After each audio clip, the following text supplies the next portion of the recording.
राज्य सरकारकडून शेतकऱ्यांसाठी महाविस्तार ॲप तयार. ॲपमधून शेतकऱ्यांना सर्व प्रश्नांची उत्तरं मिळणार. मुख्यमंत्री फडणवीसांची माहिती. बोगस बियाणांचे प्रकार रोखण्यासाठी सरकारची कठोर पावलं.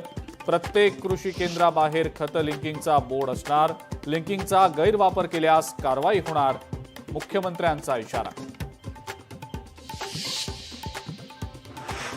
शेतकऱ्यांना कर्ज देताना सिबिल स्कोअरची मागणी होणार नाही. शेतकऱ्यांकडे सिबिल स्कोअर मागणाऱ्यांवर कारवाई होणार. फडणवीसांची माहिती. मंत्रिपदाची शपथ घेतल्यानंतर छगन भुजबळ उद्या नाशिकमध्ये येणार. नाशकात ठिकठिकाणी भुजबळांचं जंगी स्वागत होणार. भुजबळ समर्थकांकडनं मोठं शक्ती प्रदर्शन होण्याची शक्यता. डोनाल्ड ट्रम्प यांचा विरोध झुगारत आयफोन उत्पादक कंपन्यांची भारतात गुंतवणूक. भारतातील निर्मिती वाढवण्यावर ॲपल कंपनीचा जोर. फॉक्सकॉनची भारतात 12,800 कोटींची गुंतवणूक. छत्तीसगडमधल्या नारायणपूरमध्ये 26 नक्षलवाद्यांचा खात्मा. चकमकीत एका जवानाला वीरमरण तर एक जवान जखमी. पाकिस्तानसाठी हेरगिरी करणाऱ्या ज्योती मल्होत्राला अटक. ज्योती मल्होत्राची डायरी पोलिसांच्या हाती.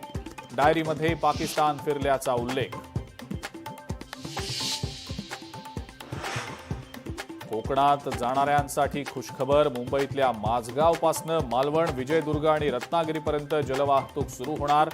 4.5 तासात मालवण, विजयदुर्ग तर 3 तासात रत्नागिरी गाठता येणार. कोरोना व्हायरसच्या नव्या स्ट्रेनमुळे धोका वाढला. देशातील कोरोना रुग्णांची संख्या 257 वर. महाराष्ट्रात 56 कोरोनाबाधित रुग्ण. आणि राज्यामध्ये आजही मान्सूनपूर्व पावसाची शक्यता. मुंबई शहर आणि उपनगरांमध्ये येलो अलर्ट. मेघगर्जनेसह मुसळधार पावसाची शक्यता.